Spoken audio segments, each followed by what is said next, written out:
Finally जहाँ तक हमने एम रखा था वहाँ हम लोग पहुँच गए। भाई ये कुछ व्यू है, लेकिन मनाली जरूर आओ। Hold tight, I've been right where you're standing, just hold tight. ये कहानी मेरी खुद की है, ना ही किसी जगह और ना ही किसी प्लेस की। मुझे घूमना बेहद ही पसंद था। इट्स लाइक माई पैशन, और मैं अपने इस पैशन को पूरी शिद्दत से फॉलो करता था। मेरे इस पैशन से मेरे घर वाले बहुत टेंस रहते थे कि कहीं मुझे कुछ हो ना जाए।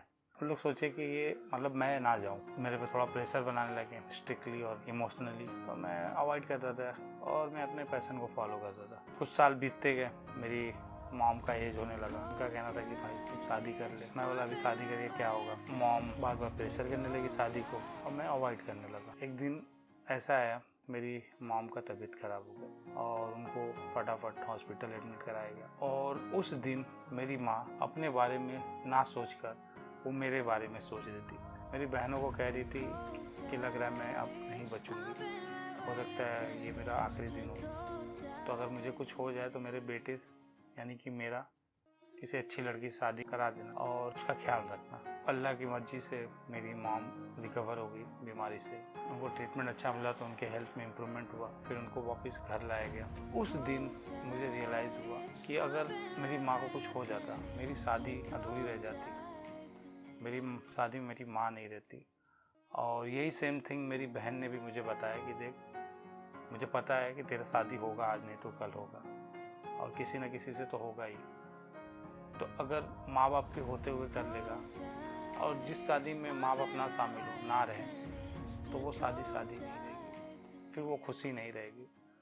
तो मुझे ये इम्पेक्ट करा दिल पे, और मैंने बोला ठीक है, मैं रेडी हूँ शादी करने के लिए।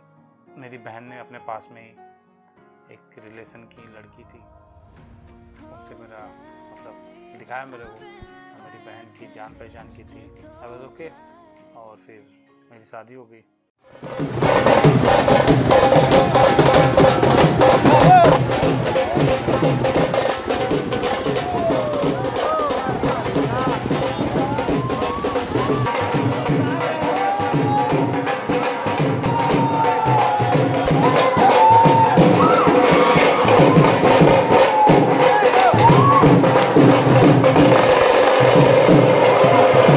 शादी बहुत अच्छे से हुई माशाल्लाह, और सब अच्छा गया।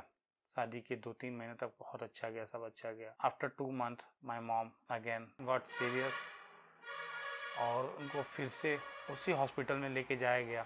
वहाँ जाने के बाद पता चला कि डॉक्टर जो हैं वो गए हैं वेकेशन पे, और एक्चुअली हम लोग शायद फ्राइडे के दिन लेके गए थे, तो ये हुआ कि वो फ्राइडे भी नहीं रहेंगे, सैटरडे भी नहीं रहेंगे, संडे भी नहीं, वो मंडे को आएंगे, मतलब 3 दिन बाद आएंगे।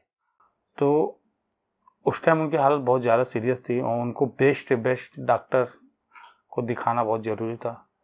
तो मैंने ये डिसाइड किया कि मैं अपनी मॉम को लखनऊ लेके जाऊंगा, अच्छे डॉक्टर से दिखाऊंगा, क्योंकि मुझे बहुत सुनने में आता है कि लखनऊ में बहुत अच्छा इलाज होता है, बहुत अच्छे से डॉक्टर हैं।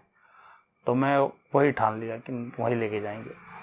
थोड़ा भाई लोग सोचे कि वहाँ पे बहुत कॉस्टली रहेगा, ये रहेगा, क्या पता, कुछ आइडिया है नहीं।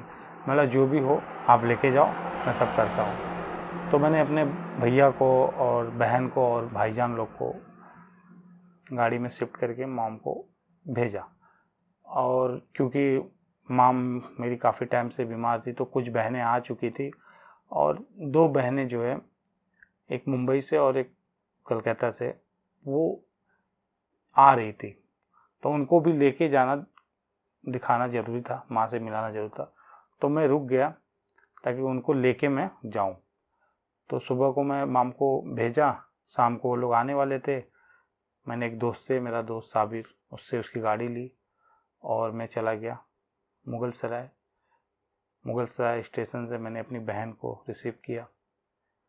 फिर वहाँ से फिर मैं गया बाबतपुर एयरपोर्ट, वहाँ से फिर मैंने अपने भाईजान और अपनी बहन को रिसीव करके वहाँ से करीब में 10 बजे वहाँ से निकला एयरपोर्ट से रात में, और पूरी रात की ड्राइविंग करके, और दिसंबर का टाइम था, पूरा कोहरा, पूरा फॉग रास्ते में। फिर भी मैं पूरी रात ड्राइव करके मैं लखनऊ पहुंचा, उस हॉस्पिटल में पहुंचा जहां मेरी मॉम एडमिट थी, KGM। वहाँ पे सब लोग मॉम को देखे, हम लोग भी देखे। मॉम का हालत उतना सही नहीं था, वो ऑक्सीजन में चल रही थी, वो होश में नहीं थी, वो बोल नहीं रही थी, वो आंखें खोल नहीं रही थी। जो मैं ड्राइविंग कर रहा था उस सफ़र के दौरान, मैं अपने खुदा से, अपने अल्लाह से बहुत कुछ दुआ कर रहा था अपनी माँ के लिए कि मेरी माँ बस ठीक हो जाए। मैं ये छोड़ दूंगा, मैं ये काम छोड़ दूंगा, मैं ये छोड़ दूंगा, वो छोड़ दूंगा, जो भी मुझे ऐसा लगता था कि मेरा ये गलत काम है, जो भी है, मैं वो सब अपनी अल्लाह से मैं वो दुआ कर रहा था। लेकिन अल्लाह को कुछ और ही मंजूर था, मेरी मॉम नहीं बची। और जो मेरे दिल की सबसे करीब थी वो इस दुनिया से जा चुकी थी। शायद अल्लाह को यही मंजूर था। और थोड़ा अफसोस होता है कि शायद मैं ये शादी थोड़ा और पहले किया रहता तो हो सकता है मेरे बच्चे को मेरी मॉम देख ली रहती, मेरे बच्चे को खिला ली रहती, मेरे बच्चे को दादी का प्यार मिल गया रहता। खैर, उसके कुछ महीनों बाद मेरे अब्बा का भी तबीयत खराब हो गया। 2 महीने बाद उनको भी फटाफट हॉस्पिटल लेके जाया गया। हॉस्पिटल में वो जाने के बाद उनको होश आया, सबको पहचाने, उनको कुछ याद ही नहीं कि मुझे क्या हुआ था। फिर आफ्टर 1 आवर्स लेटर उनकी तबीयत फिर से बिगड़ने लगी। फिर डॉक्टर ने बोला कि इनको रेफ़र करना पड़ेगा BHU हॉस्पिटल। मैंने बोला ठीक है, आप कर दो फटाफट। तो जो भी प्रोसीजर था वो किया और फिर मैं अपने अब्बा को लेके BHU गया।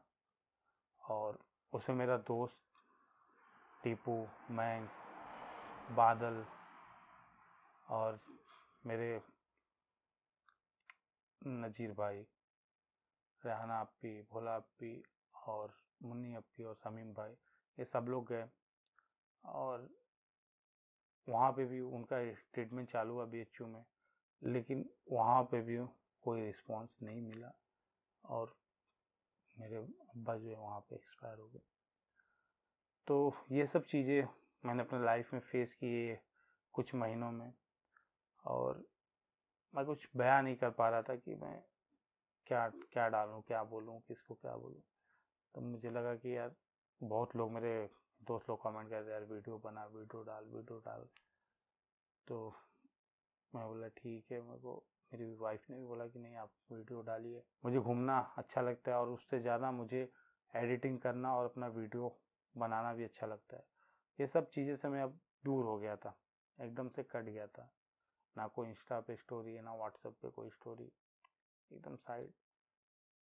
तो खैर ये सब चीज़ें मेरी लाइफ में हुई और मेरे लाइफ को एकदम झकझोर दिया, एकदम उथल पुथल कर दिया, मेरी लाइफ को एकदम डिस्ट्रॉय कर दिया। धीरे धीरे मैं थोड़ा रिकवर हुआ हूँ ये सब चीज़ें से। मैंने अपने लाइफ के 2 जम्प्स, 2 अनमोल रतन खो दिए।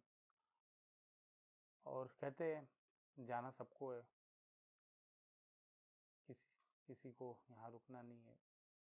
तो खैर ये अल्लाह की मर्ज़ी समझ के मैंने ये मान लिया।